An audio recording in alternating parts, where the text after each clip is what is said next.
तेजस्विनावधीतमस्तु मा विद्विषावहै। ओम शांति शांति शांति। ओम। तो संध्या क्या है, संध्या में क्या किया जाता है और संध्या की अनिवार्यता यानी उसकी इम्पोर्टेंस क्या है। तो पहले तो हम संध्या शब्द को समझें। एक संध्या का अर्थ तो होता है जो शाम हो रही है उसको कहते हैं भाई संध्या। लड़की के नाम भी होते हैं संध्या, यानी शाम का वक्त होता है उसको संध्या कहते हैं आमतौर पर। लेकिन ये अर्थ यहाँ नहीं है। यहाँ जो संध्या शब्द बना है वो संधि से बना है। संधि यानी गैप। तो 3 बार हमारे सूर्य देवता की पूरी यात्रा में, सवेरे से लेकर शाम तक की यात्रा में 3 संधियां होती हैं। एक है सवेरे सवेरे, रात्रि बीतने को तैयार है और सवेरा होने को तैयार है। उस समय का जो बीच का काल, ना जो रात बची है ना सुबह, अभी दिन चढ़ा है, एकदम दिन होने की तैयारी के आसपास का जो समय है उसी को ब्रह्म मुहूर्त भी कहा जाता है। तो वो जो गैप है रात्रि और दिन के बीच का, सवेरे के टाइम में, वो हुई प्रातः संधि। और संधि से ही अब संध्या बनेगा, उसका क्या अर्थ है हम चर्चा करेंगे। फिर एक होता है ठीक मध्याह्न यानी 12 बजे। ना पूरा दिन है ना पूरे बाकी का आधा दिन शेष है, उस दोनों के बीच में, दोनों के बीच का जो समय है, आधा दिन बीत गया है और आधा दिन बीतने वाला है, उसके बीच का जो काल है वो भी एक संधि है। और तीसरी संधि है कि दिन अब पूरा ही समाप्त होने वाला और रात्रि आने के लिए तैयार है, उस गैप को, उसे भी एक संधि मानते हैं। तो 3 संधियां हुई। उन संधि काल में जो किया जाता है उसे संध्या कहा जाता है। तो संधि काल में क्या करें? तो कहा प्रार्थना करें, पूजा करें, ध्यान करें, जप करें, मेडिटेशन करें। तो कहा वो संधि काल में करने का क्या लाभ है, क्यों ऐसा कहा कि संधि काल में ही करें? कभी भी कर सकते हैं प्रार्थना। तो ऋषियों ने इस पर गंभीरता से विचार किया कि मैं उसे इस तरह समझाऊंगा कि हम लोग जब गाड़ी ड्राइव करते हैं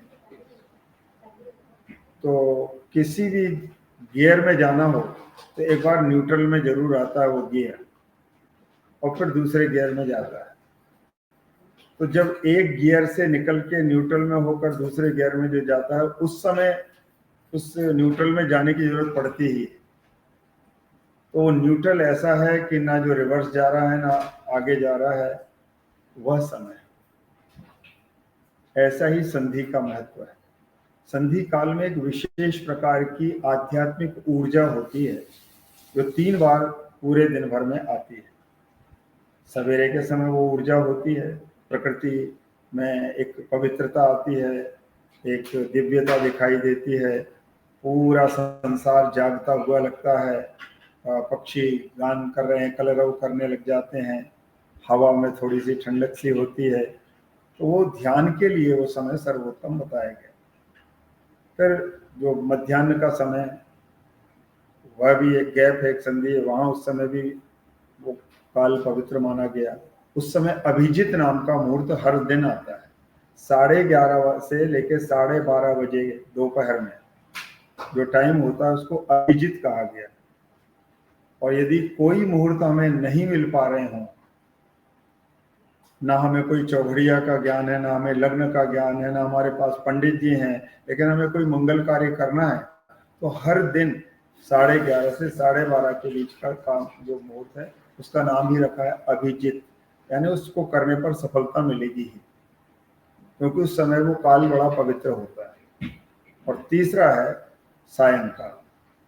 तो ये 3 समय में हम विशेष ऊर्जा का अनुभव करते हैं। उस समय हमारा ध्यान सहजता से लग जाता है दूसरे बाकी पूरे टाइम की अपेक्षा। इसलिए ये 3 समय संध्या के लिए चुने गए। तो पहला प्रश्न था कि संध्या कब कब करें, तो संध्या 3 समय की है। और फिर उसमें भी बहुत बारीकी से सनातन धर्म में एक एक बिंदु पर बहुत अच्छी तरह से विचार विमर्श किया गया कि सवेरे भी कौन सा समय सबसे अच्छा माना जाए किसी साधक के लिए, ध्यान के लिए, समाधि के लिए, जप के लिए, प्रार्थना के लिए। तो कहा कि उत्तमा तारकोपेता मध्यमा लुप्त तारका अधमा सूर्य सहिता प्रातः संध्या त्रिधास्मिता। प्रातः काल की जो संध्या है उसे 3 हिस्से में बांटा गया।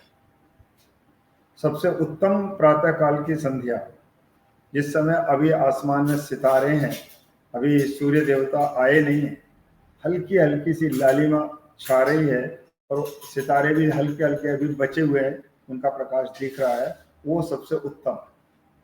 उस समय यदि आप उठ जाएं और ध्यान करें तो सबसे उत्तम। मध्यमा लुप्त तारका, मध्यम काल जो सवेरे के लिए बताया गया, जब तारे अस्त हो गए हैं और सूर्य की लालिमा पूरी तरह आकाश में छा चुकी है, उस समय यदि आप कोई जप कर रहे हैं तो वो मध्यम संध्या कहलाएगी समय के हिसाब से।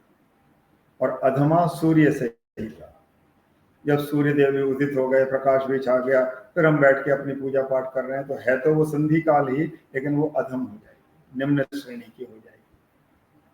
ऐसे ही शाम की संध्या के बारे में बताया कि उत्तमा सूर्य सहिता, सूर्य जब तक थे तब से ही बैठ जाना चाहिए। हल्के हल्के सूर्य नारायण लाल होते हुए अस्त हो रहे हैं तभी बैठ जाएं पूजन करने, ध्यान करने के लिए, वो उत्तम है। मध्यमा लुप्त भास्कर, भास्कर कहते हैं सूर्य को। सूर्य जब लुप्त हो गए, अस्त हो गए, तब हम पूजा पाठ करने बैठे हैं शाम को, तो ये मध्यम प्रकार की संध्या कहलाएगी। और अधमा तारकोपेता, सबसे आखिरी वाली प्रार्थना है, वो तब है जब आसमान में तारे निकल गए, रात हो गई है, फिर हम कोई पूजा पाठ कर रहे हैं, वो अधम सायंकाल की संध्या मानी जाती है। तो संधि में होने वाली प्रार्थना को संध्या कहा जाता है। और ये 3 प्रकार की हैं, एक प्रातः संध्या, एक मध्याह्न संध्या और एक सायंकालीन संध्या। एक तो ये अर्थ हुआ। दूसरा अर्थ जो आचार्यों ने किया है वो और भी अच्छा है, आप लोगों को समझना चाहिए कि संध्या शब्द का शाब्दिक अर्थ है क्या। तो कहा सम का अर्थ है सम्यक, ध्यायन्ति श्रद्धालवः यस्याम वेलायाम स संध्या, जिस समय श्रद्धालु भक्तजन सम्यक ध्यान करते हैं, आनंद पूर्वक ध्यान में बैठे हैं, इसलिए भी इसका नाम संध्या पड़ा। सम माने सम्यक, ध्या माने ध्यान, तो संध्या, समध्या से ही संध्या बना। तो सन का अर्थ हुआ अच्छी तरह, ध्या माने ध्यान। जिस समय आप अच्छी तरह से अपने आप को सेल्फ कंट्रोल के साथ बैठ करके मेडिटेट करते हैं, वो संध्या कहलाती है। 3 प्रकार के कर्म हैं। हमारे यहाँ 6 दर्शन शास्त्र हैं, 4 वेद हैं, 4 वेद हैं, उनका एक उसका क्रम भी याद होना चाहिए। पहला है ऋग्वेद, दुनिया की सबसे प्राचीन पुस्तक ऋग्वेद, फिर यजुर्वेद, और तीसरा वेद याद करने के लिए थाईलैंड में रहने वालों को आसानी है, यहाँ 3 को साम कहते हैं, तो तीसरे नंबर पर जो है वो साम। तो ऋग्वेद, यजुर्वेद, सामवेद और अथर्ववेद, ये उसका क्रम है। तो 4 तो वेद हुए, 4 उपवेद हैं। उसके बाद वेद के 6 अंग होते हैं, छंद, हस्त, छंद, कल्प, निरुक्त, शिक्षा, ज्योतिष और व्याकरण, ये वेद के 6 अंग हैं। वेद यदि कोई एक व्यक्ति है तो उसके 6 अंग हैं। ये छंदः पादौ तु वेदस्य, वेद भगवान के पाद यानी पैर, छंद शास्त्र है। अभी छंद क्या है उसके डिटेल में अभी नहीं जाएंगे। हस्तौ कल्पोथ कथ्यते, वेद भगवान के हाथ क्या है, कल्प शास्त्र है। कल्प शास्त्र क्या है, उनमें क्या लिखा हुआ है, उनसे क्या सीखना चाहिए। और आगे लिखा कि छंदः पादौ तु वेदस्य, हस्तौ कल्पोथ कथ्यते, ज्योतिषाम निरुक्तम श्रोत्रम ज्योतिषाम चक्षु, आंखें वेद भगवान की ज्योतिष है। कान जो है वो निरुक्त नाम के ग्रंथ है, भगवान वेद पुरुष की यदि नाक बनाई जाए तो वो शिक्षा नाम के शास्त्र है, और भगवान वेद का मुख माना जाए तो वो व्याकरण है। इस तरह से वेद के 6 अंग माने जाते हैं। अब ऐसे ही 6 दर्शन भी है। यूं तो 12 दर्शन है, 6 आस्तिक दर्शन होते हैं और 6 नास्तिक दर्शन होते हैं। अब आस्तिक क्या है और नास्तिक क्या है, उसकी सीधी सीधी परिभाषा बनी हुई है, वो उसको मैं बाद में बताऊंगा। तो 6 जो आस्तिक दर्शन है, अच्छा ये दर्शन इनको क्यों कहते हैं, जिसको पढ़ते पढ़ते पढ़ते उसके एंड तक पहुंचते हुए आपको ईश्वर का अनुभव हो जाएगा, आभास हो जाएगा, दर्शन हो जाएगा, इसलिए उनका नाम दर्शन शास्त्र पड़ा। तो ये 6 दर्शन हैं, सांख्य, योग, मीमांसा, न्याय, वैशेषिक और वेदांत। सांख्य, योग, मीमांसा, न्याय, वैशेषिक और वेदांत, ये 6 दर्शन शास्त्र हैं। और इनमें से जो वेदांत दर्शन है वो सबसे सुपीरियर माना जाता है। इस पर बड़े बड़े आचार्यों ने, शंकर भगवत्पाद आचार्य शंकर ने अपनी कमेंट्री लिखी, रामानुज आचार्य ने लिखी, रामानंद आचार्य ने लिखी, माधव आचार्य ने लिखी, बहुत सारे आचार्यों ने वेदों का अध्ययन कर करके उस पर बहुत कुछ लिखा है। तो जो वेदांत दर्शन है इन 6 में से, उसमें कर्म की मीमांसा बड़ी अद्भुत बताई गई है। कर्म के 3 विभाग किए गए, 3 भेद किए गए हैं। एक संचित कर्म, जो आपने उसमें अपने सवाल में लिखा भी है, एक प्रारब्ध कर्म और एक क्रियमाण कर्म। संचित कर्म, प्रारब्ध कर्म और क्रियमाण कर्म, थोड़े कठिन शब्द हैं, इसको आसान बनाते हैं। संचित है जो स्टोर में है, एकत्रित हो गए, यानी हमने किसी किसी किसी जन्म से जो करते आए उसको लेके हम आए हैं, वो हमारे साथ स्टोर होके आए हुए हैं, वो हमारे संचित कर्म है। और संचित कर्म ही प्रारब्ध बनता है। प्रारब्ध माने जो रिजल्ट, उसका परिणाम। संचित कर्म का परिणाम ही प्रारब्ध है। कहते हैं ना, इसको इतना दुख आ गया, इसके संचित कर्म का कोई नतीजा था, इसको इतना सुख मिल गया, इसके संचित कर्म बहुत अच्छे थे, इसको सुख मिल रहा है। तो संचित कर्म का जो रिजल्ट आ रहा है, परिणाम आ रहा है, वही प्रारब्ध है। और तीसरा है क्रियमाण, जो वर्तमान में हमें अब करना है, इस समय हम जो करेंगे या कर रहे हैं, वो क्रियमाण है। तो ये प्रश्न इनका बहुत अच्छा था, जिनकी ओर से भी वो आया, कि ये जो साइकिल है 3 प्रकार के कर्मों की, संचित कर्म, प्रारब्ध कर्म और क्रियमाण कर्म, इस साइकिल में ही उलझे रहेंगे या इससे कोई निकलने का रास्ता है, और यदि रास्ता है तो वो क्या है। क्योंकि अब हमने ये क्रियमाण कर्म की आज पाठशाला लगी है, हम बैठे हुए हम चर्चा कर रहे हैं, ये हमारा क्रियमाण कर्म चल रहा है इस समय। आप सुनने का काम कर रहे हैं, मैं सुनाने का काम कर रहा हूँ, ये हमारा क्रियमाण कर्म चल रहा है। अब ये हमारे स्टोर में जाके संचित होगा, और यदि हमने अच्छा सुना है तो हमारे संचित कर्म हमें कुछ अच्छा सुनाएंगे। हमने बुरा सुना है, बुरा कहा है, तो हमारे संचित कर्म हमें बुरा सुनाएंगे या कहलवाएंगे हमारे मुख से। तो ये लगातार इन 3 प्रकार के कर्मों से हम लोग जुड़े हुए हैं। तो क्या किया जाए कि हमारा जो स्टोर कर्म थे वे अपना फल देने के बाद दोबारा हमारे पास स्टोर ना हो। क्योंकि जब तक कर्म होंगे तब तक हम साइकिल से बाहर नहीं निकलेंगे, बार बार जन्म लेते रहेंगे, बार बार फिर वही कर्म से शुरू होगी यात्रा, फिर कर्म करते करते ही मृत्यु हो जाएगी, फिर हमारे फिर से एक नया कोई शरीर मिल जाएगा, वहां जाके वो कर्म करेंगे, तो ये चलता रहेगा। तो क्या किया जाए, कैसे किया जाए कि जो हमारे स्टोरेज वाले कर्म है पहले तो वो अपना फल दे जाते, और नए कर्म हम इतनी सावधानी से करें कि उससे फल पैदा ही ना हो। इस पर हमें विचार करना, और उसके लिए भगवान ने एक फाइनल मौका दिया है।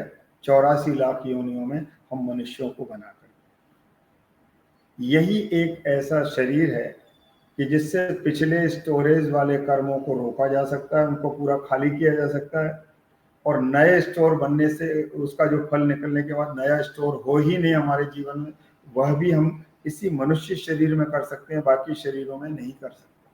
क्योंकि बाकी की जितनी भी योनियां हैं वे भोग योनि कहलाती हैं, और मनुष्य शरीर को कर्म योनि कहा गया, या कर्म करने के लिए हमें भेजा गया। अब कर्म कैसा करें कि उससे कोई वो स्टोर भी ना हो और उसका रिजल्ट भी ना निकले, तो उसको भगवत गीता में बहुत अच्छी तरह से समझाया गया कि अर्जुन ने प्रश्न किया है कि प्रभु मुझे कर्म की मीमांसा, कर्म की व्याख्या समझाइए। तो भगवान ने कहा, किम कर्म किम अकर्मेति कवयोप्यत्र मोहिताः तत्ते कर्म प्रवक्ष्यामि यदि ज्ञात्वा मोक्षसे अशुभात्। हे अर्जुन, क्या कर्म है, क्या अकर्म है, क्या विकर्म है, ये अब मैं तुझे सुनाता हूँ, जिससे जान करके तू अपने अशुभत्व से, यानी पापों से, बुराइयों से, या जिसके कारण फिर तुझे जन्म लेना पड़ता, उससे तू बाहर निकल सकता है। तो अर्जुन को जिज्ञासा हुई, ये तो बताइए, जरूर बताइए। तो फिर आगे कहा कि कर्मणो ह्यपि बोद्धव्यम, बोद्धव्यम च विकर्मणः अकर्मणश्च बोद्धव्यम गहना कर्मणो गति। भगवान खुद गीता में स्वीकार करते हैं कि ये कर्म की गति बड़ी जटिल है, बड़ी गहन है, इसमें से इतने आसानी से नहीं निकला जा सकता।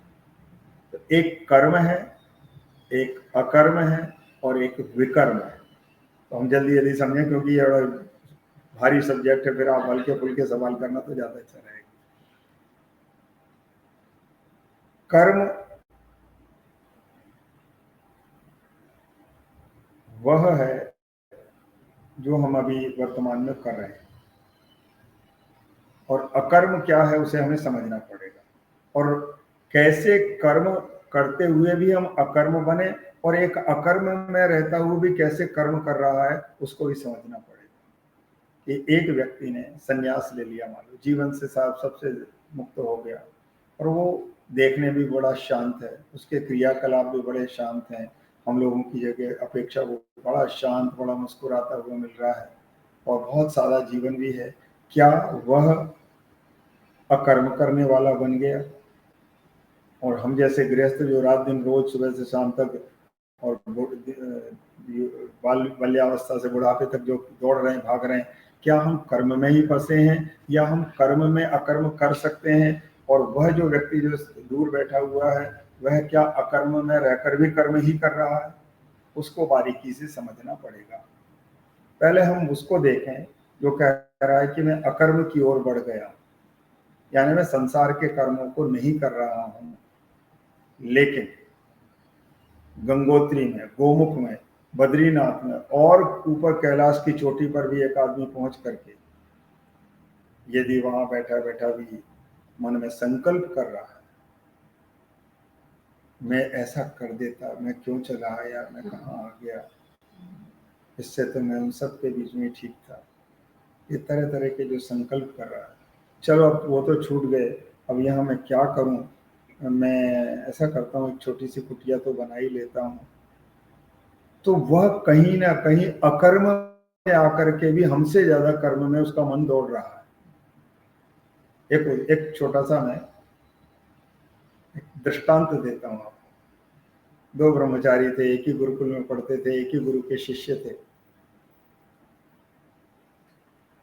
दोनों तीर्थ में स्नान करने गए, मेले में बारिश तेज हुई, तूफान आए, दोनों भटक गए। और एक ब्रह्मचारी देख रहा है कि वो जा रहा है मेरा गुरु भाई, लेकिन वो वहां भीड़ में जा नहीं सकता, उसको जाते हुए तो देख रहा है, लेकिन स्वयं उस भीड़ में नहीं जा पा रहा है। उसने देखा कि जाते जाते जाते वो किसी के घर के सामने रुक गया है, और उसने वहां अपनी शेल्टर ले ली, शरण ले ली। और वो जो है वो भी इसको मुड़ के देख रहा है कि ये भी जा रहा है, लेकिन मैं मिल नहीं पाऊंगा, इतनी भीड़ बीच में है। और वो भी कहीं गया, उसको कहाँ गया वो उसने भी देख लिया। दोनों ने एक दूसरे को देखा कि भीड़ में से हमने अपने आप को बचा लिया, और मेरा जो गुरु भाई है वो किसी नर्तकी के कोठे की तरफ गया हुआ है,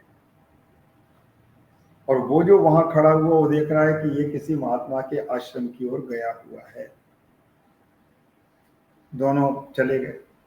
तो जो नर्तकी की कोठे की ओर गया है वो सोच रहा है कि यार इसकी किस्मत कितनी अच्छी थी, इस तूफान में भी इसे संत मिल जाएंगे, कुछ वेद वाक्य सुनेगा, कुछ वहां जाके भगवान का दर्शन करेगा, ये बड़ा पुण्यात्मा निकला। और इधर वाला है, ये कहता है यार ये बड़ा भाग्यशाली, इसको तो नाचने वाली मिल गई, ये तो नाच देखेगा। हम लोग ब्रह्मचारी होकर कभी जीवन में नहीं देख पाए, तो इसको बड़ा मौका मिल गया। और ऐसे में ही संयोगवश दोनों की मृत्यु होती है और दोनों पहुंचते हैं धर्मराज के दरबार में। ये पुराण की कथा है, बाकायदा पुराणों में कथा है। और वहां पर फिर निर्णय ये होता है कि जो नर्तकी के घर पहुंचा हुआ उसको तो स्वर्ग की प्राप्ति, वैकुंठ की प्राप्ति है, और जो महात्मा के आश्रम में पहुंचा था उसको नरक दे। तो वो लड़ता है, कहता है कि मैं तो इतनी अच्छी जगह मरा हूँ, फिर ये क्या बात है।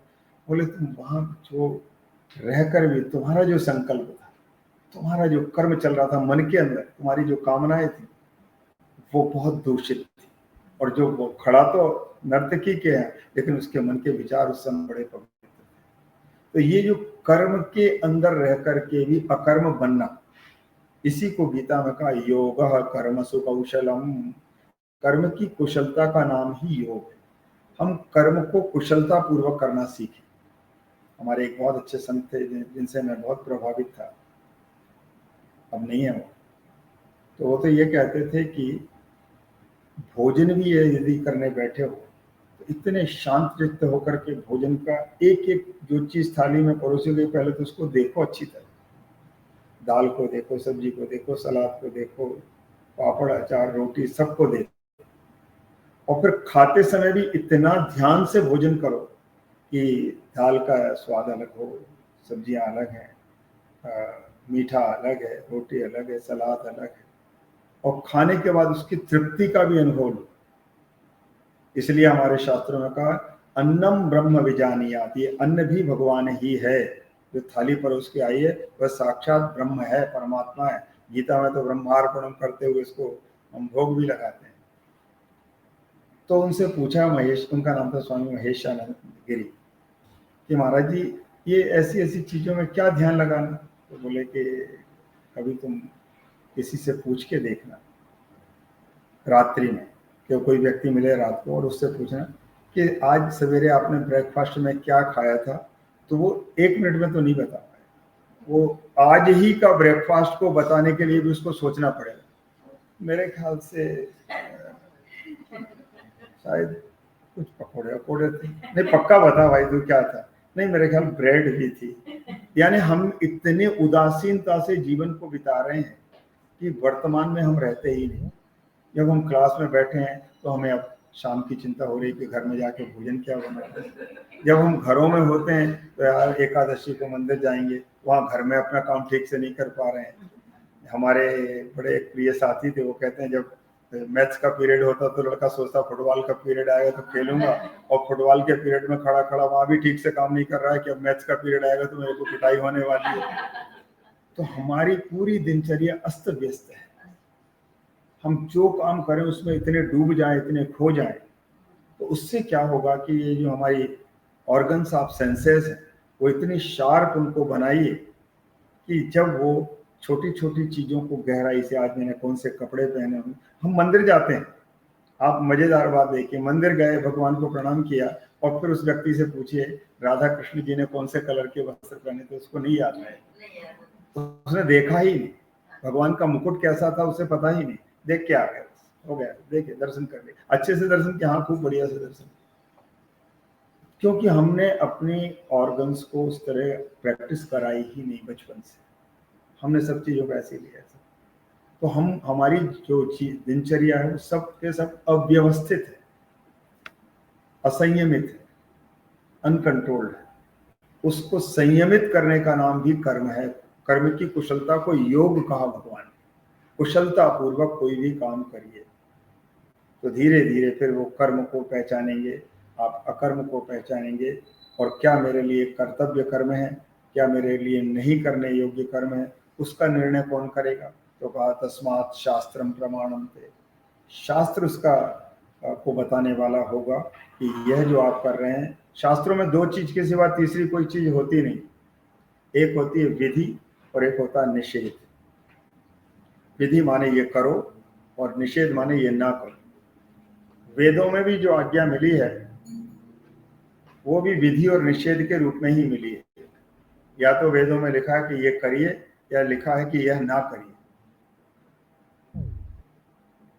तो धर्मशास्त्र हमारे सामने एक लाइन खींचते हैं कि आपको यदि अच्छा में और अच्छा बनना है और बेहतर बनना है तो ये जो चीज़ें हैं ये जीवन में आपके आना चाहिए और ये चीज़ें आपके जीवन से जाना चाहिए, तब आप ठीक हो।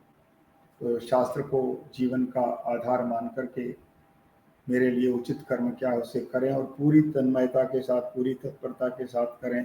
चाहे वो भोजन का प्रसंग हो, चाहे वो लोगों से मिलना जुलना हो, उसने कैसे बोला था, उसके उस समय मुख मुद्रा कैसी थी, ये सारी चीज़ों को हम जब देखते हैं तो जब एक दिन भगवान का ध्यान करने बैठेंगे उतनी ही शार्पनेस के साथ भगवान भी हमारी आंखों के सामने दिखने लग जाएंगे। उसका एक अभ्यास करें। तो इस प्रकार के कर्म को करते करते अब हम क्या करें कि कामना रहित भी कुछ काम करें, बिना इच्छा के भी काम करें। जैसे कोई जा रहा है उससे हम लोग हेलो कर देते हैं, उसे जानते नहीं, ऐसे हेलो कर दिया तो भी उसके चेहरे पर आपने खुशी दी कि बिना इच्छा के काम करना सीखें। हम कोई भी पर्पस लेके कोई काम करते हैं उसकी जगह बिना उद्देश्य के कोई काम करें। मंदिर जाते हैं इसलिए कि आज एकादशी, कभी ऐसे भी चले। लोगों को दान करते हैं, कोई विशेष टाइम आता है तो दान करते हैं, कभी ऐसे ही किसी को दे के देखिए। आपके घर की नौकरानी कोई कहे आज तेरे लिए मैं ये लेके आई, तो इससे एक आदत पड़ेगी कि हम कुछ कर्म धीरे धीरे धीरे बिना संकल्प के, बिना कामना के जीवन में लाएं। और जब बिना कामना के कर्म होते हैं वे अपने आप अकर्म होते चले जाते हैं और वे अकर्म बहुत सारे किए गए कर्मों को काटते चले जाते हैं। उन कर्मों से जो संचित होने वाला था वो भी कट जाता है और एक दिन आता है कि संचित स्टॉप हो जाएंगे, उसका रिजल्ट मिलना भी खत्म हो जाएगा। इधर क्रियमाण कर्म भी जो आप कर रहे हैं उनमें भी पवित्रता आने से एक रास्ता दिखेगा और कर्म बंधनों से निकलने का एक माध्यम मिलेगा। तो ये प्रैक्टिस हमें करना चाहिए अपने जीवन में। इसी का नाम धर्म, इसी को धर्म भी कहा गया। अच्छे कर्मों को बिना वजह के कभी कभी करते रहिए।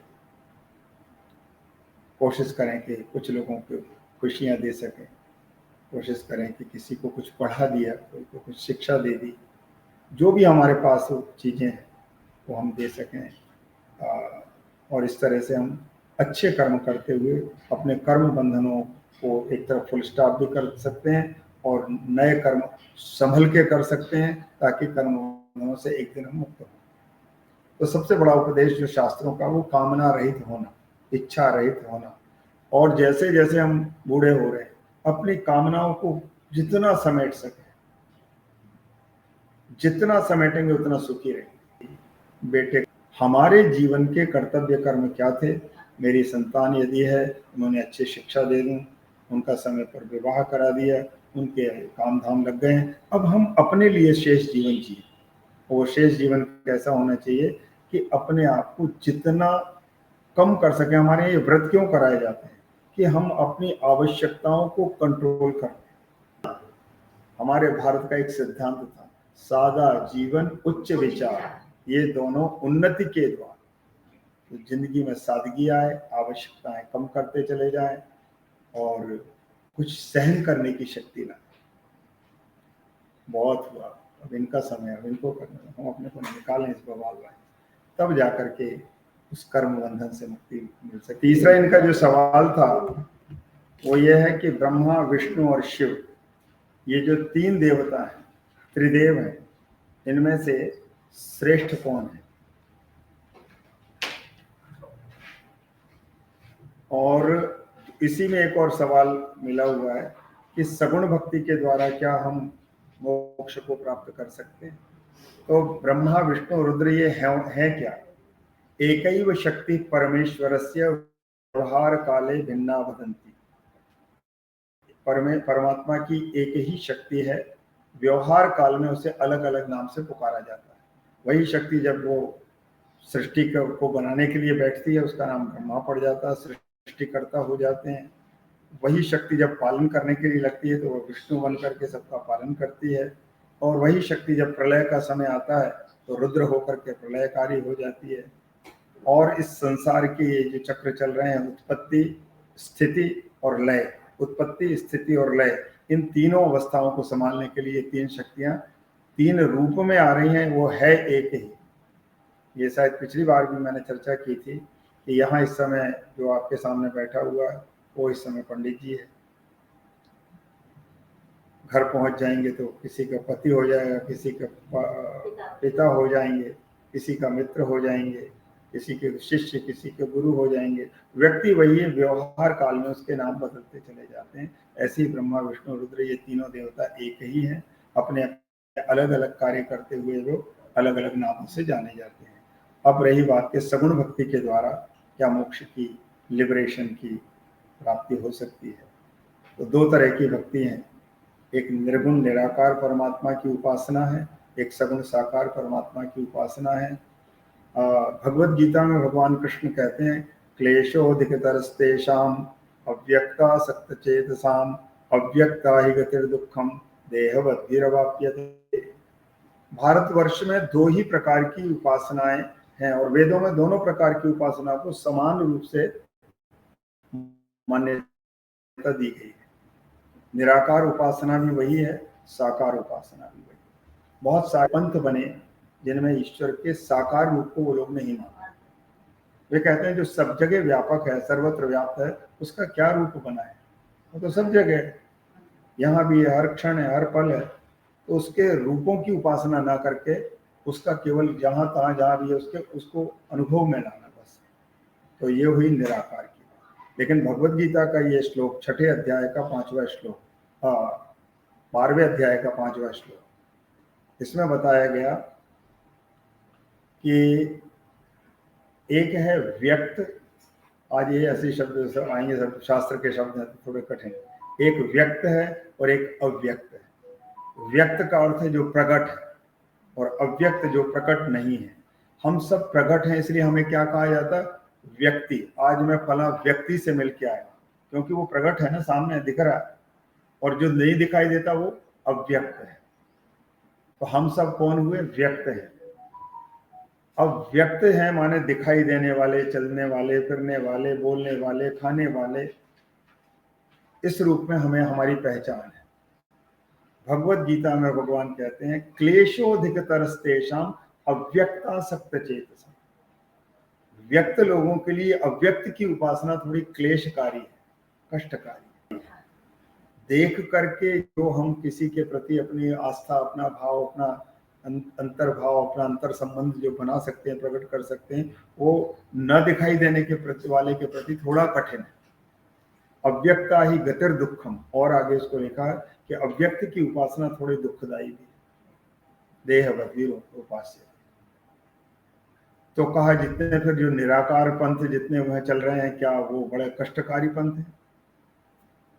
तो मानव मस्तिष्क को अलग अलग तरह से परमात्मा ने बनाया है। एक के लिए जो चीज सगुण रूप में आसानी से समझ में आ रही है, एक को अव्यक्त रूप में वो समझ में आ रही है कि हाँ सब जगह तो भगवान है, मुझे ये लगता है, ठीक बात है। हर कण कण में, हर क्षण क्षण में, जर्रे जर्रे में है झांकी भगवान की, किसी सूझ वाली आंख ने पहचान की।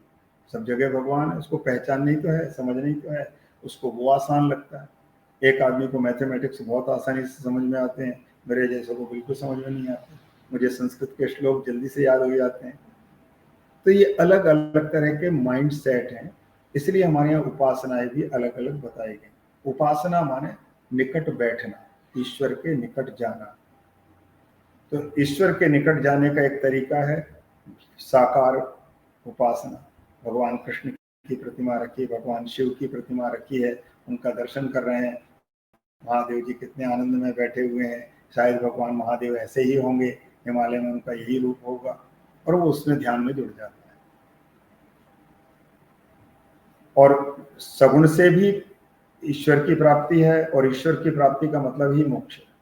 ईश्वर माने बंधन से मुक्त, जो स्वयं भी जो बंधन से मुक्त है वही हमें भी बंधन से मुक्त करेगा। मुक्तश्चान्यान विमोचयेत्, जो मुक्त है वही अन्य को मुक्त करेगा। ईश्वर बंधनों से परे है, इसलिए जब उससे मुलाकात हो गई तो हम भी मुक्त हो गए। उस सगुण उपासना के द्वारा भी ईश्वर की प्राप्ति करते हुए न जाने कितने भक्तों ने अपने जीवन का मोक्ष प्राप्त किया है, इसलिए उसमें भी संदेह नहीं होना चाहिए।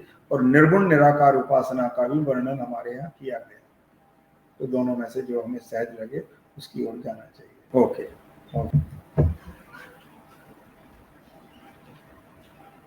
4 वर्ण हमारे सनातन धर्म में माने जाते हैं। गीता में भगवान लिखते हैं, चातुर्वर्ण्यम मया सृष्टम गुणकर्म विभागशः तस्य कर्तारमपि माम विद्य कर्तारम व्ययम्। मैंने 4 वर्णों की रचना की। वेदों में भी 4 वर्णों का वर्णन है। ब्राह्मणोस्य मुखमासीत् बाहुराजन्यः कृतः ऊरू तदस्य यद्वैश्यः पदव्यागशूद्रो अजायत। ये यजुर्वेद, शुक्ल यजुर्वेद का मंत्र है। उसमें भगवान ने 4 वर्णों को स्वीकार किया। अब ये वर्ण क्या है? वर्ण माने विभाग, और ये विभाग किसको लेकर के थे? गुण कर्म विभागशः। व्यक्ति के अंदर जो गुण देखे जाते थे और उसका कर्म देख करके ये वर्णों की व्यवस्था चली आ रही है।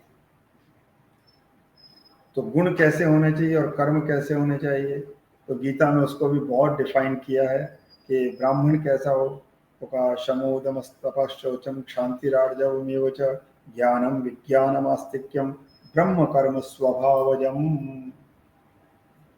जिस व्यक्ति के अंदर शम माने शांति, दम माने सेल्फ कंट्रोल, तप हो, तपश्चर्या हो, तितिक्षा हो, कष्ट सहने की क्षमता, धर्म के लिए कष्ट सहन करने के लिए जो तैयार है, शौचम पवित्रता, इंद्रिय निग्रह, कंट्रोल ऑफ ऑल ऑर्गन्स, जितनी भी हमारी इंद्रियां उन पर कंट्रोल करने वाला हो, सेल्फ कंट्रोल, शांति, सबको क्षमा करने वाला हो, आर्जव माने सरलता हो।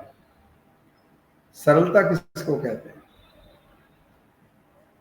कोई आपसे पूछे ये व्यक्ति बड़ा सरल है, उसको कैसे कहेंगे कि क्यों है ये सरल? उसके लिए एक लाइन खींचिए आप। यदि लाइन सीधी है तो ये व्यक्ति सरल है, लाइन टेढ़ी मेढ़ी है तो ये बड़ा कुटिल है। और उसको फिर कैसे पता लगाएंगे कि ये लाइन सीधी खींची है कि टेढ़ी खींची है? तो कहा मनस्यन्यत वचस्यन्यत कर्मण्यत अन्यत दुरात्मनाम मनस्येकम वचस्येकम कर्मोप्येकम महात्मनाम। सिंपल, बिल्कुल। जो मन में है वह वाणी में है, और जो वाणी में है वो आपके क्रियाकलाप में है। तो आप सीधी लाइन वाले हैं, आप सरल। ये सरल की परिभाषा। जो सोच रहे हैं वो बोल रहे हैं, और जो बोल रहे हैं वही कर रहे हैं। और कुटिल कौन है? सोच कुछ और रहा है। सुबह सुबह ये आगे पता नहीं चाय पीने के टाइम में उनको भी चाय पिलाना पड़ेगा, और बोलेगा कि अच्छा जी आइए, आज तो हमारी किस्मत खुल गई जी, आइए आइए बैठिए। अब पता नहीं ये कितनी देर बैठेगा, ये सारा पूरा दिन खराब करके जाएगा, और फिर अंदर इशारा करेगा जैसे हम क्या कहूँ, आप सब लोग जानते हैं। तो ये जो मन में कुछ है, वाणी में कुछ हो रहा है, कर्म कुछ और ही कर रहा है, वही टेढ़। तो ब्राह्मण के लक्षणों में बताया गया कि आर्जवम, सरलता होनी चाहिए, जो है सो हो, मैं जैसा हूं वैसा हूं। ब्रह्म कर्म स्वभाव, जो ब्राह्मण के ये कुछ लक्षण बताए। और सबसे अच्छी बात भगवत गीता की क्या है कि यहाँ कास्टिज्म को कोई शब्द नहीं कहा गया। आपके स्वभाव को देख के हम आपको ब्राह्मण कहेंगे, आपके स्वभाव को देखकर हम आपको क्षत्रिय कहेंगे। भले आप ब्राह्मण के घर में पैदा हुए हैं, लेकिन आप बड़े कठोर हैं, आप किसी का फैसला करने के लिए पहुंच जाते हैं। लड़ाई झगड़ा क्यों कर रहे हो भाई? आप सबके चौधरी बन जाते जाके, तो ब्राह्मण होकर भी भाई आप क्षत्रिय। और वैश्य हर चीज को व्यापार के हिसाब से तोलता है, हर चीज को पैसे के ऊपर देखभाल करता है। इसमें इतना खर्चा तो नहीं हो जाएगा, इतना कोई गड़बड़ी तो नहीं हो जाएगी, मेरा बैलेंस तो नहीं गड़बड़ा जाएगा। हर काम करते हुए उसकी वणिक वृत्ति बनी हुई, तो भले वो ब्राह्मण के घर पैदा हुआ, वो बनिया ही। और एक के अंदर स्वाभाविक रूप से सेवा है, उसी को शूद्र कहा।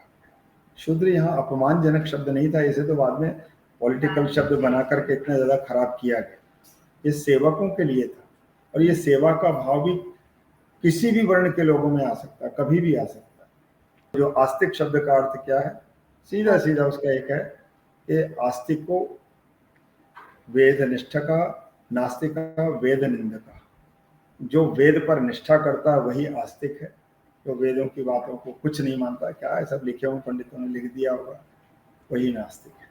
दूसरे अर्थों में कहें, जो ईश्वर को मानता है कि कोई सत्ता है जो हमें चला रही है, वह आस्तिक है, और कोई किसी को नहीं चला रहा, सब अपने अपने गुणों का कर्म है और कर्मों का खेला है। कहाँ कौन भगवान है, किसने भगवान को देखा, वही नास्तिक है।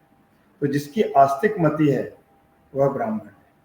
और फिर आगे बताया, शौर्यम तेजो धृतिर्दाक्षम युद्धे चाप्य पलायन दानम ईश्वर भावश्च क्षात्रम कर्म स्वभाव। क्षत्रिय को के गुण दोष बताए, उसको बताया, वो रजोगुण से संबंधित है।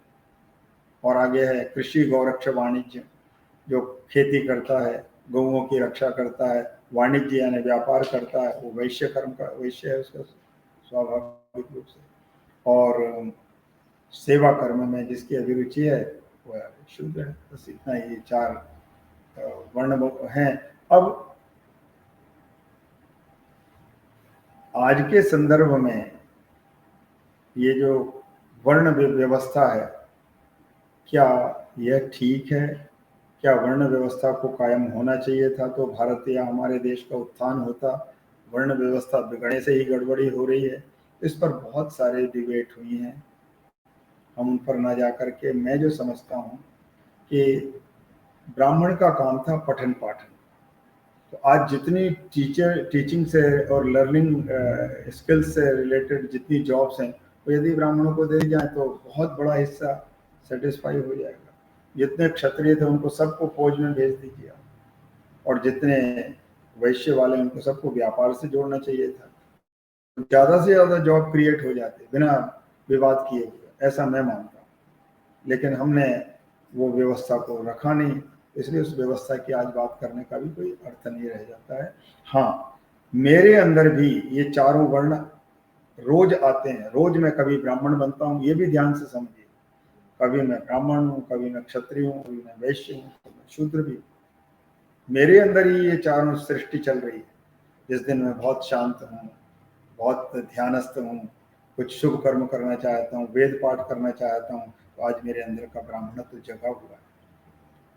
और यदि मैं रोष में भरा पड़ा हूँ, बेवजह झगड़ा कर रहा हूँ और अपनी शक्ति का प्रदर्शन कर रहा हूँ, तो मेरे अंदर छात्र कर्म धर्म आज ज़्यादा हो रहा है। बात बात पर एक एक पैसे का हिसाब लगा रहा हूँ। जजमान ने बुलाया, दक्षिणा तो देते ही नहीं है, ऐसे ही हमारा टाइम ले लिया तो हम बनिया हो गए, उस दिन ब्राह्मण नहीं रहे। सीधी बात। और आज किसी की सेवा कर रहे हैं, मंदिर में जाके सेवा कर रहे हैं, तो मैं ही शूद्र हूँ। इसलिए ये केवल जो हमारे समाज में ही इसकी व्यवस्था नहीं थी, हम प्रत्येक के जीवन में हर दिन ये चारों गुण आते और जाते रहते हैं। पहली बात तो आचमन शब्द का अर्थ क्या है?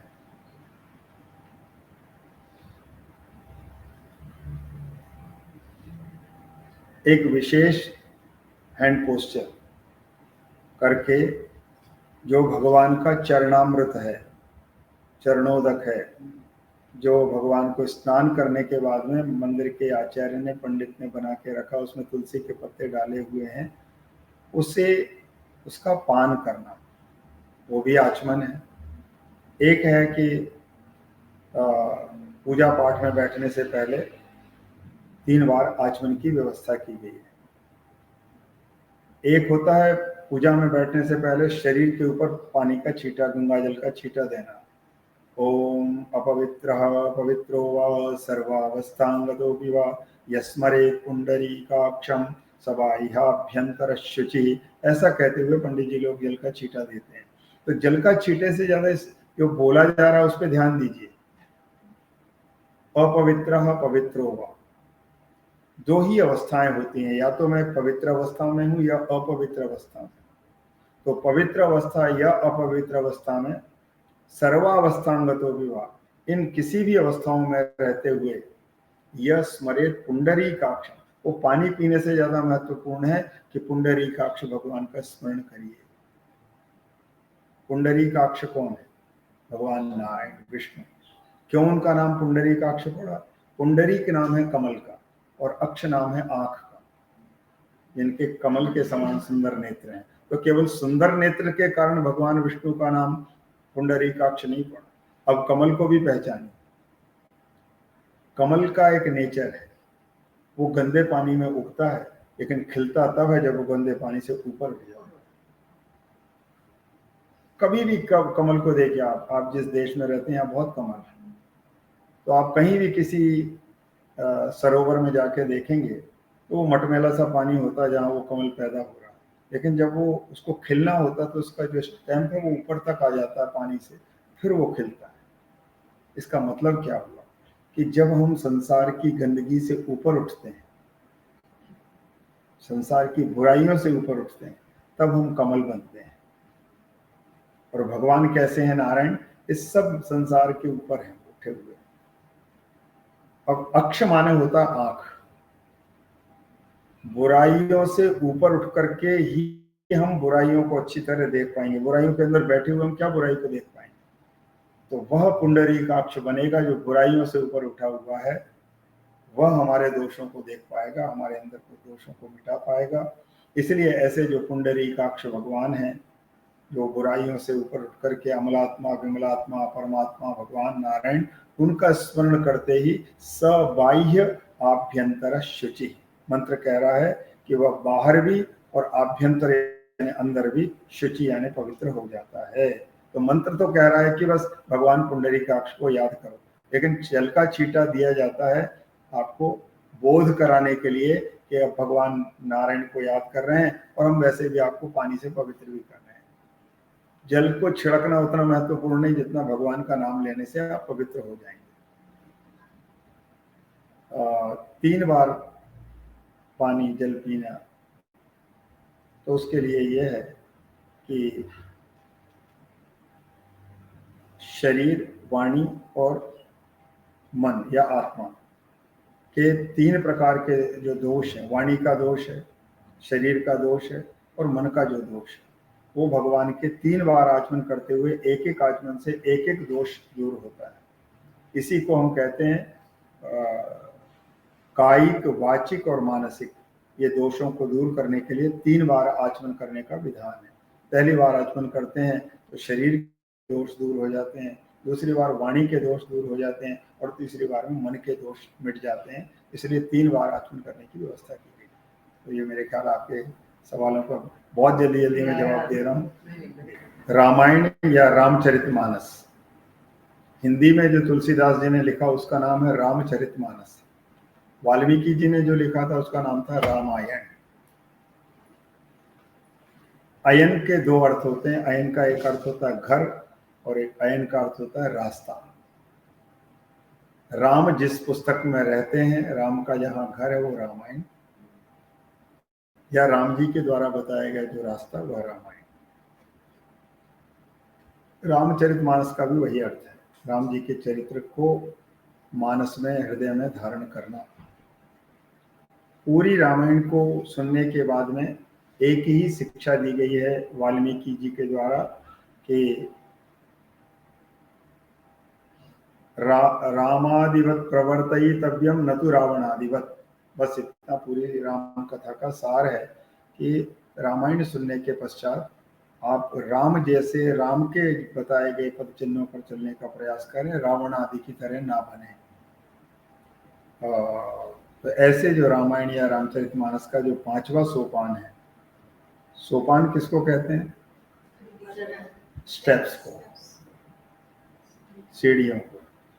प्रथम सोपान, द्वितीय सोपान। तो 5वां जो सोपान है वो है सुंदरकांड। सुंदरकांड को रामायण का हृदय माना जाता है। ये हृदय है। और ये क्यों सुंदर है, इसका नाम सुंदरकांड क्यों पड़ा? वाल्मीकि रामायण में लंका कांड नहीं है, वहां उसका नाम ही युद्ध कांड है। लंका नाम का कोई कांड वाल्मीकि रामायण में नहीं, युद्ध कांड के रूप में। अयोध्या में जो घटना हुई वो अयोध्या कांड हुआ। भगवान के बाल रूप का जहां वर्णन किया वो बाल कांड हुआ। भगवान जब जंगल में गए तो अरण्य कांड हुआ। किष्किंधा नाम के पर्वत पर बड़ा लंबा समय बरसात के 4 महीने गुजारे थे राम जी ने, वो किष्किंधा कांड हुआ। फिर सुंदर कांड हुआ, फिर लंका कांड और फिर उत्तरकांड। तो 7 सोपान है रामायण के, उसमें से जो 5वां सोपान सुंदरकांड है वह पूरी रामायण का हृदय माना जाता है। यहाँ राम का चरित्र भी बड़ा दिव्य है यहाँ सीता का चरित्र पहली बार लोगों के बीच में उजागर हो रहा है। राम जी का सीता के प्रति जो अगाध प्रेम है वो रामायण की सुंदरकांड की चौपाइयों में बड़े सुंदर शब्द से प्रकट किया। वो चौपाई अभी मुझे याद आएगी कि नहीं, कि सो मन रहत सदा तो ही पाही, जान प्रीति रस इतने ही माही। हे सीता, जब हनुमान जी ने सीता जी का संदेश राम जी को सुनाया तो सीता जी का उलाहना भी सुनाया कि राम जी क्यों नहीं आ रहे मुझे लेने, क्या राम जी अब मुझसे उतना प्रेम नहीं करते हैं? तो राम जी कह रहे हैं कि हनुमान मैं क्या बताऊं कि मेरा मन सदा सीता में ही लगा रहता है, जान प्रेम रस इतने ही माई, कि जब मेरा मन ही मेरे वश में नहीं है, मेरा मन तो सीता में चला गया। एक सामान्य पुरुष की तरह अब राम दिखाई दे रहे हैं। राम एक प्रेमी पुरुष के रूप में यहाँ सुंदरकांड में दिखते हैं, और वे भी अपनी प्रियतमा के लिए रोते हुए दिखते हैं, दुखी होते हुए दिखते हैं। हा मधुकर हे खग मृग श्रेणी, तुम देखी सीता मृग नयनी। वे जड़ चेतन को भूल जाते हैं और पेड़ों से लिपट के कहते हैं क्या तुमने सीता को देखा, क्या तुमने सीता को देखा। तो ये राम का एक निर्मल चरित्र यहाँ दिखाई देता है। एक साधारण व्यक्ति अपनी पत्नी के खो जाने पर कैसा हो जाता है और कितना प्रेम रहा होगा पति पत्नी के बीच में। सीता और राम की के बारे में तुलसीदास जी ने कहा है कि सीता और राम कहने में दो शब्द हैं, ये दो है ही नहीं, ये तो एक है। जैसे पानी और पानी की लहर, वाणी और वाणी का अर्थ अलग अलग नहीं हो सकता है। गिरा अर्थ जल बीच सम, कहियत भिन्न न भिन्न। कहने में वो भिन्न भिन्न हो सकते हैं कि ये पानी की लहर, ये शब्द और ये शब्द का अर्थ, लेकिन शब्द और अर्थ कभी अलग नहीं हो सकते। पानी से पानी की लहर अलग नहीं हो सकती। ऐसे ही बंदों सीता राम पद, मेरे सीता राम भी उसी तरह सदा मिले हुए हैं। तो ये जो सीता राम का एक प्रेम है और उसमें फिर एक का अपहरण हो जाना, राम को अपने पौरुष पर भी धिक्कार होता है कि मेरे रहते मेरी पत्नी इस तरह चली गई। राम जी अपनी पत्नी को पाने के लिए सब कुछ करते हैं। कि रावण रोज आता है सीता से मिलने एक निश्चित टाइम पर, लेकिन सीता ने कभी रावण की ओर आंख उठा के नहीं देखा। एक बार रावण ललकार के कहता है कि एक बार विलोक मम ओरा, एक बार तो मेरी तरफ आंख उठा के देख ले। तो सीता जी ने उस दिन देखा रावण की तरफ, लेकिन कैसे देखा? तृणधर ओट कहत वह देही, एक घास का टुकड़ा तोड़ा, उसको ऐसे सामने रख के फिर रावण को देख रही। तो रावण हंसा और पूछा इससे तू क्या छिपा लेगी अपने आप, ये घास क्यों लिए बैठी है? तो विद्वानों ने उसका बहुत अच्छा अर्थ किया है। सीता जी की उत्पत्ति हुई है धरती से, और घास भी पैदा होता है धरती से, तो वहां कोई और नहीं था। तो एक घास वो तोड़ा है सीता ने, आंखों के सामने रखा है कि बहन तब ज्यादा सुरक्षित होती जब भाई साथ में खड़ा हो जाए। ये घास मेरे लिए मेरे भाई के समान है, जिसे बीच में रख के फिर मैं तुझसे बात कर रही हूँ। तो ये जो चरित्र की सुंदरता है सीता जी की, और सीता जी की तपस्या। हनुमान जी ने जब ये वर्णन किया कि जब राम जी ने पूछा मेरी सीता कैसी है, तो नाम पाहरू दिवस निसी, ध्यान तुम्हार कपाट, और लोचन निज पद जंत्रित, प्राण जाहि के ही बाट। हे राम जी, सीता जी के प्राण तो कब के निकल चुके होते, लेकिन एक पहरेदार उन्होंने बिठा रखा है प्राणों के ऊपर। कौन पहरेदार है? नाम पाहरू, राम राम राम राम राम राम राम। इतने ज्यादा रट रही है सीता कि प्राण निकलना चाहते हैं, लेकिन वो राम के कारण से प्राण निकलते नहीं। ध्यान तुम्हार कपाट, और एक कपाट माने दरवाजा सीता ने लगा रखा, नहीं तो प्राण तो निकल गए होते। वो क्या कौन सा दरवाजा है? कहा तुम्हारा ध्यान रूपी कपाट बंद है, नहीं तो प्राण तो गए होते। और लोचन निज पद जंत्रित, एक ताला चाबी भी लगा रखी है। अपनी आंखों को अपने पांव के सिवा सीता ने कभी दाएं बाएं देखा ही नहीं। तो प्राण जाहि के ही बाट, प्राण कैसे कौन से रास्ते से निकले? यानी सीता राम से इतना प्रेम करती हैं कि केवल राम का ही नाम, राम का ही ध्यान, राम का ही चिंतन कर रही है। एक किसी रामायण में बहुत सुंदर एक बात आती, फिर मैं सुंदरकांड क्यों सुंदर है वो मैं बताता हूँ।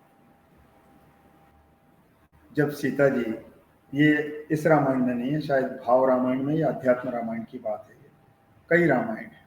तो सीता जी जिन दिनों शोक में बैठी हुई हैं, अशोक वाटिका में, तो इंसान का एक मन है, कहीं भी चला जाए, बिल्कुल जंगल में भी चला जाए, वहां भी कोई ना कोई एक सहारा वो ढूंढता है।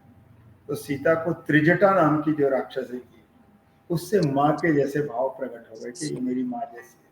तो मन की बातें करने लगी सीता जी। एक दिन सीता ने रो रो के कहा कि माँ, मैं अपने आप को रोक नहीं पाती हूँ, आंखों से आंसू मेरे बंद नहीं होते हैं, और अब तो मुझे एक चीज की और बहुत ज्यादा चिंता होने लगी है।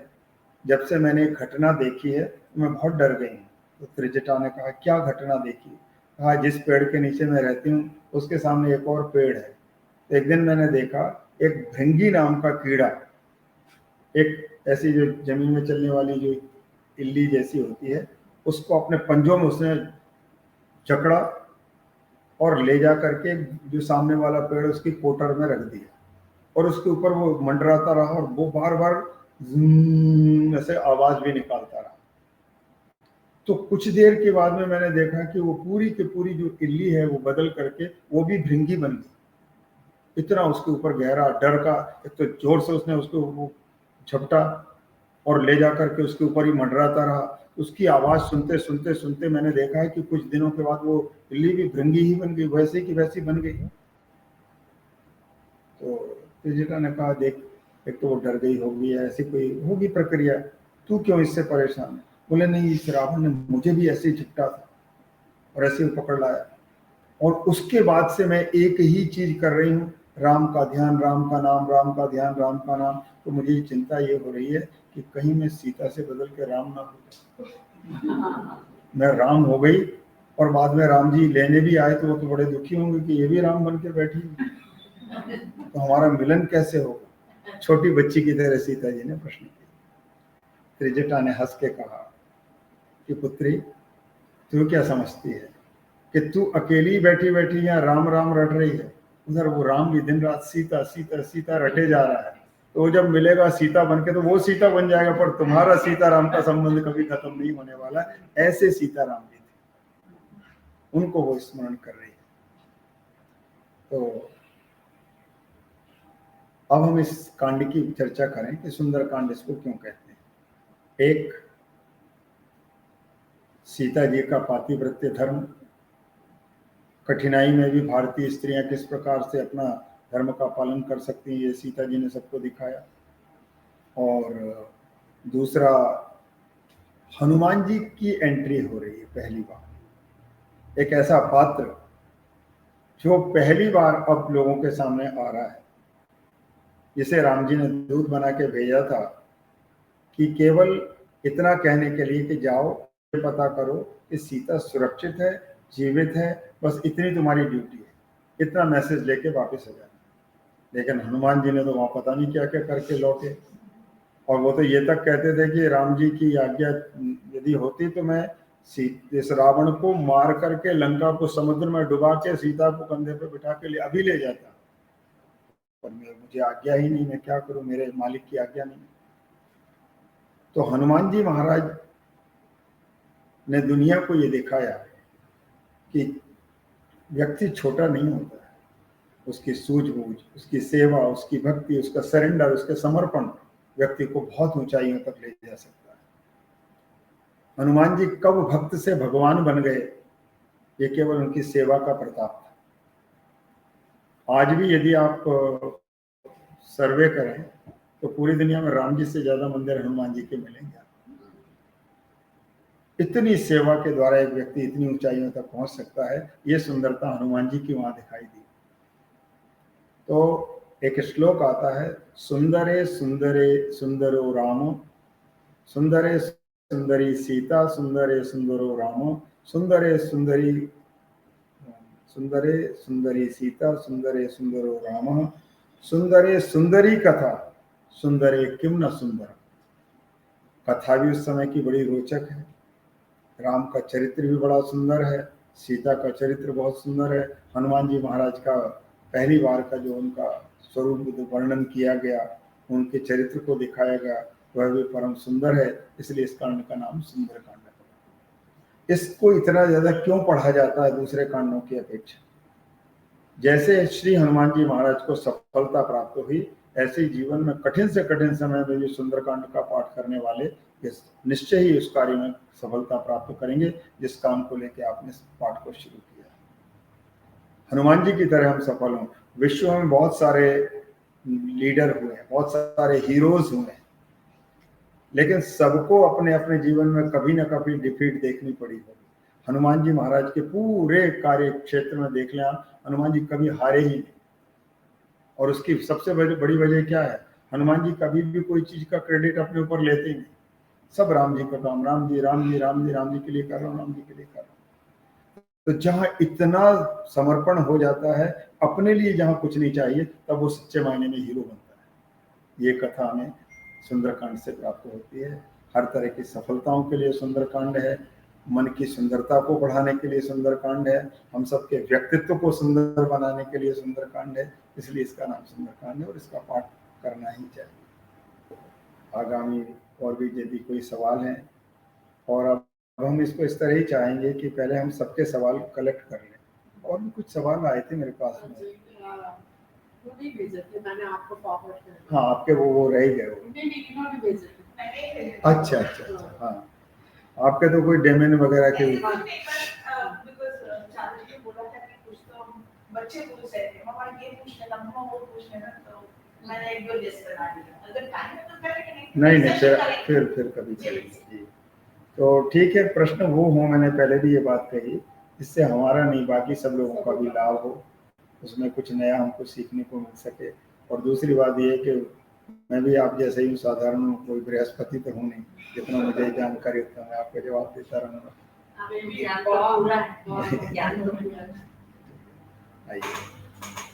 ओम पूर्णमदः पूर्णमिदं पूर्णात् पूर्णमुदच्यते पूर्णस्य पूर्णमादाय पूर्णमेवावशिष्यते। ओम शांति शांति शांति। ओम।